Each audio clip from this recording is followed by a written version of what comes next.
Hello students, आदर्श academy के इस YouTube channel पर आपका स्वागत है। विज्ञान विषय कक्षा 9th का ये वीडियो है और जो 9th क्लास होती है वो बेसिक होती है 10th के लिए। यदि हम 9th बहुत अच्छे से पढ़ते हैं तो हमें 10th ऐसा लगेगा कि बहुत नॉर्मल क्लास है।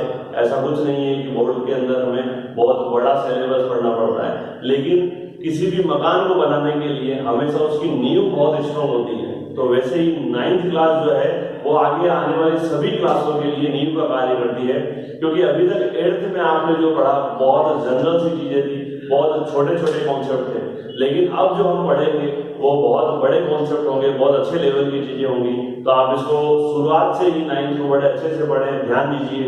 तो हम आज पढ़ने जा रहे हैं पदार्थ या द्रव्य कि पदार्थ क्या होता है।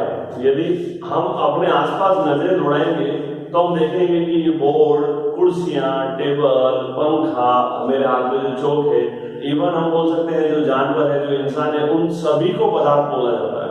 तो पदार्थ क्या होता है उसकी कुछ परिभाषा होती है, तो हम बोलेंगे कि वे वस्तुएं जिनका द्रव्यमान होता है तथा वे स्थान घेरती हैं, जिन्हें देख, छू तथा महसूस किया जा सकता है,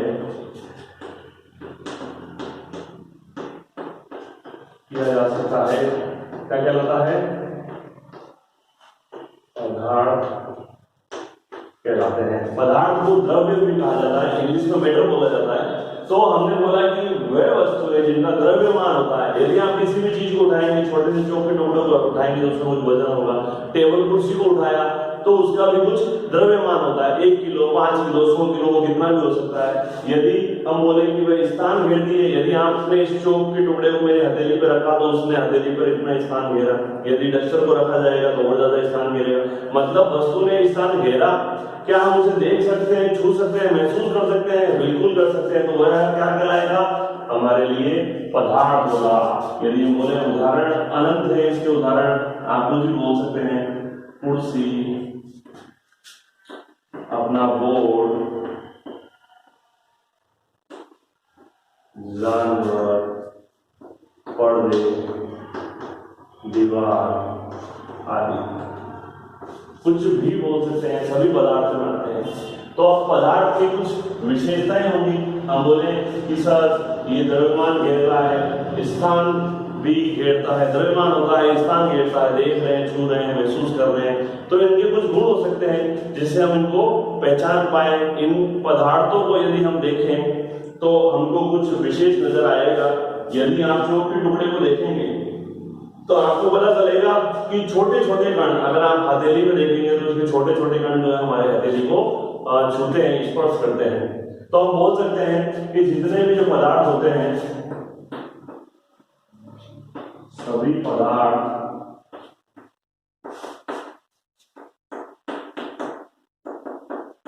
छोटे छोटे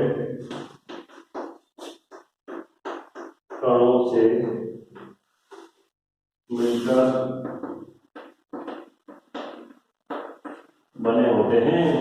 हमने बोला कि जितने भी पदार्थ हैं, किसी भी पदार्थ को लीजिए, तो यदि हम उनके टुकड़े करते जाएंगे तो अंत में एक ऐसी सीमा आएगी कि हमारे पास एक छोटा सा कण मिलेगा, और वही कण हम उसे परमाणु कहते हैं। हालांकि इसके बारे में हम आगे बात करेंगे, परमाणु किसे कहते हैं, अणु किसे कहते हैं, लेकिन अभी हमें ये दिमाग में रखना है कि सभी पदार्थ छोटे छोटे कणों से मिलकर बने होते हैं। ठीक है, तो आप इसको लिखिए पहले एक बार, इसका स्क्रीनशॉट लीजिए, इसको अच्छे से लिख लीजिए, पोस्ट कर लीजिए इसको। ठीक है, तो अब बात करते हैं इनके क्या गुण होते हैं कि पदार्थ हमें क्या क्या गुण दिखाता है, प्रदर्शित करता है। आइए चर्चा करते हैं।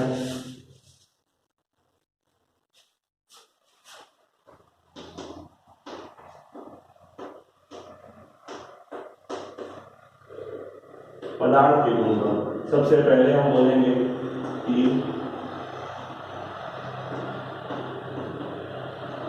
पदार्थ के कणों के मध्य रिक्त स्थान पाया जाता है। हमने बोला कि पदार्थ के जो कण हैं उनके मध्य रिक्त स्थान पाया जाता है। कैसे? आप एक गिलास के अंदर पानी लीजिए और उसमें कुछ नमक मिलाइए। जब आप उसको हिलाते हैं, शेक करते हैं, तो आप देखेंगे कि नमक जो है वो अदृश्य हो जाता है। तो जो नमक है वो कहाँ गया? वो जल के जो छोटे छोटे अणु थे उनके कणों, उनके मध्य जो रिक्त स्थान था उसके अंदर वो चला गया। इसी प्रकार से यदि हम उसमें शक्कर को डालते हैं तो शक्कर भी धीरे धीरे धीरे धीरे अदृश्य हो जाती है। तो शक्कर भी जो है वो उन कणों के रिक्त स्थान जो है उसमें चला जाता है। आपने कुछ कलर डाला होगा, रंग डाला होगा पानी में, तो वो पानी जो है उस कलर का हो जाता है। क्यों? क्योंकि जो उनके मध्य रिक्त स्थान है उनके मध्य वह स्थान में चला जाता है। इसी प्रकार हम बोले कि पदार्थ के कण सदैव गतिशील होते हैं। पदार्थ, क्योंकि हमने बोला है कि पदार्थ जो है वो छोटे छोटे कणों से मिलकर बना है, तो वह सभी कण क्या होते हैं? गतिशील, क्योंकि उनमें गतिज ऊर्जा पाई जाती है। यदि आप उसको कुछ गर्म करेंगे या फिर कुछ तापमान देंगे, दाब लगाएंगे, तो उनके कण दूर पास इस स्थिति में आएंगे। बहुत दूर भी जा सकते हैं, बहुत पास भी आ सकते हैं। तो पदार्थ के जो कण है वो क्या होंगे? गतिशील होंगे। और इनका तीसरा पॉइंट है पदार्थ के कणों के मध्य आकर्षण बल पाया जाता है। ठीक है? ये जो पदार्थ के जो छोटे छोटे कण हैं उनके बीच में आकर्षण बल, मतलब रक्षाबंधन, भाई और बहन के बीच में एक बंधन, तो वैसा का वैसा कणों के मध्य भी क्या है? बंधन, जो कि उनको हमेशा पकड़े रखता है। ठीक है? तो हमने बोला कि पदार्थ के कणों के मध्य रिक्त स्थान पाया जाता है, पदार्थ के कण सदैव गतिशील होते हैं और पदार्थ के कणों के मध्य आकर्षण बल पाया जाता है। तो इससे तो स्पष्ट हो चुका है कि इसके कुछ गुण हैं। अब बात करते हैं कि ये किस किस प्रकार से किस किस अवस्थाओं में पाए जाते हैं। तो पदार्थ की यदि हम अवस्था की बात करें,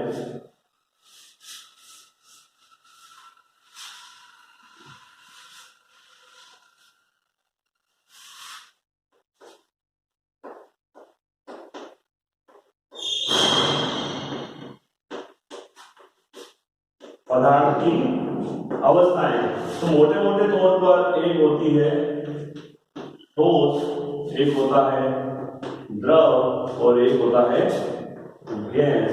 ठोस, द्रव और गैस। परंतु विज्ञान की भाषा में यदि बोले तो टोटल 5 अवस्थाएं होती हैं।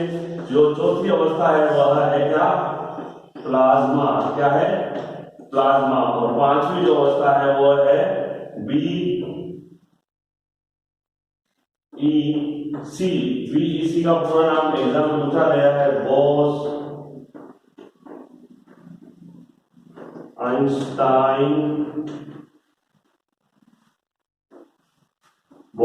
Einstein condensate. ट्यूबलाइट का एक उदाहरण है ये। ठीक है? तो बॉस आइंस्टाइन कंडेंसेट इसका फुल फॉर्म है। यह हमारे लिए इंपॉर्टेंट है क्योंकि एक नंबर का क्वेश्चन पूछा जाता है। बीईसी का फुल फॉर्म। प्लाज्मा आपने जेली देखी होगी, ठीक है, काफी सारी चॉकलेट्स में भी आती है, तो वह एक प्रकार की अवस्था है। ठीक है, जैसे कि दही, ना तो वो हमारे लिए द्रव है ना वो हमारे लिए ठोस है, तो हम उसको प्लाज्मा बोल सकते हैं। हालांकि आगे आने वाली कक्षाओं में हम पढ़ेंगे। हमारे सिलेबस में जो है वो है ठोस, द्रव और गैस। तो आज हम बात कर रहे हैं ठोस के ऊपर। आप इसको लिखिए अच्छे से, जल्दी से। तो ठोस के ऊपर चर्चा की शुरू करते हैं हम।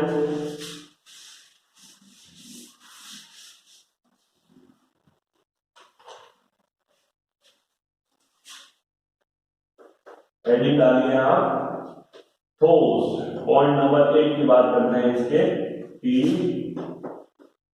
ठोस का आकार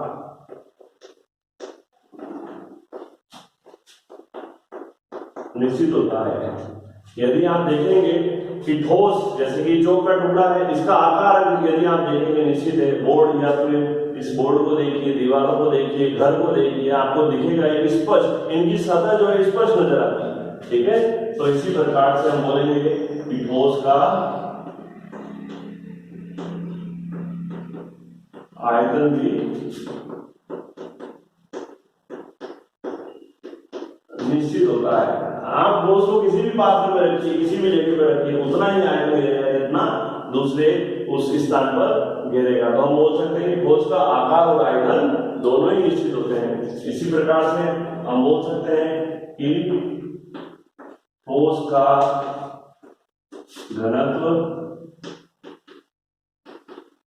अत्यधिक होता है। यदि आप ठोस को, किसी भी ठोस के टुकड़े को पानी के अंदर डुबोएंगे तो वो पानी में डूब जाता है। ठीक है, तो हम बोल सकते हैं कि उनका घनत्व क्या होता है, अधिक होता है, अत्यधिक होता है। इसी प्रकार ठोस में बहने का गुण नहीं होता है। आपने पानी को, जल को, तेल को बहते हुए देखा होगा, लेकिन आप ठोस को बहा नहीं सकते हैं, है ना, क्योंकि ठोस के पास ये गुण नहीं है। आप टेबल कुर्सियों को आप जमीन के ऊपर बहा नहीं सकते हैं। क्यों? क्योंकि इनके अंदर यह बहने का गुण नहीं है।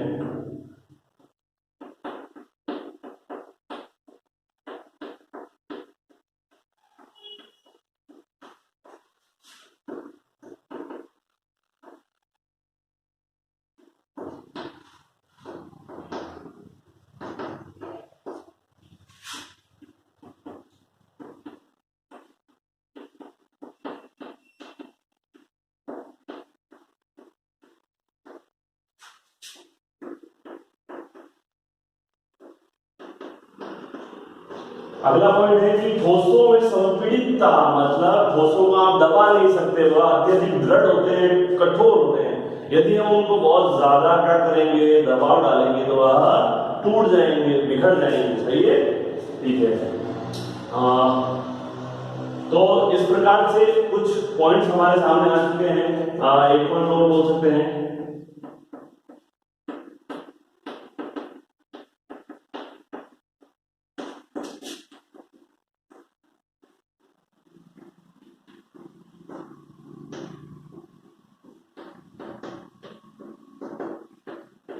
ठोसों के अंदर जो कण होते हैं, उस कणों में गतिज ऊर्जा, मतलब वो गति नहीं करते हैं। यदि आप किसी भी ठोस को इमेजिन करें कि ये किसी ठोस का टुकड़ा है और ये उसके कण हैं,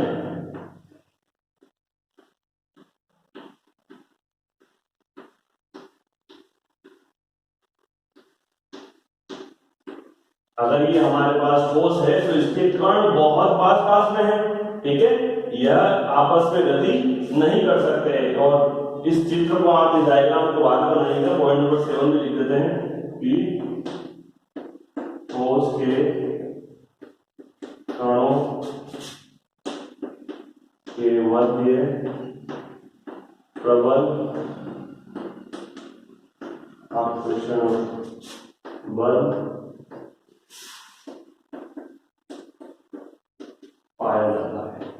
ठीक है, तो हमने बोला कि ठोस के अंदर प्रबल आकर्षण बल पाया जाता है, क्योंकि इसके कण क्या है, अत्यधिक पास पास में। ये कण एक दूसरे को बहुत अच्छे से पकड़ के रखते हैं, बहुत अच्छा इनमें आकर्षण होता है। तो इस प्रकार से ठोस यदि हमको पहचानना है तो हमें पहचानना पड़ेगा कि क्या उसका आकार निश्चित है, क्या उसका आयतन निश्चित है, क्या उसका घनत्व अत्यधिक है, क्या उसका बहने का गुण है या नहीं, संपीड़ितता नगण्य है, और दाब डालेंगे तो क्या टूट जाता है, और गतिज ऊर्जा उनमें नगण्य होनी चाहिए, और आकर्षण बल प्रबल होना चाहिए। तो इस प्रकार से ठोस है। आने वाले वीडियो में हम पदार्थ की जो दो अवस्थाएं हैं, द्रव तथा गैस, उसके मध्य भी चर्चा करेंगे। एग्जाम में इसके ऊपर क्वेश्चन आता है कि ठोस द्रव गैस में किन दो या 3 गुणों के मध्य अंतर स्पष्ट कीजिए। तो हमारे पास ठोस आ चुका है, बहुत जल्द और गैस भी करेंगे हम। थैंक यू, धन्यवाद।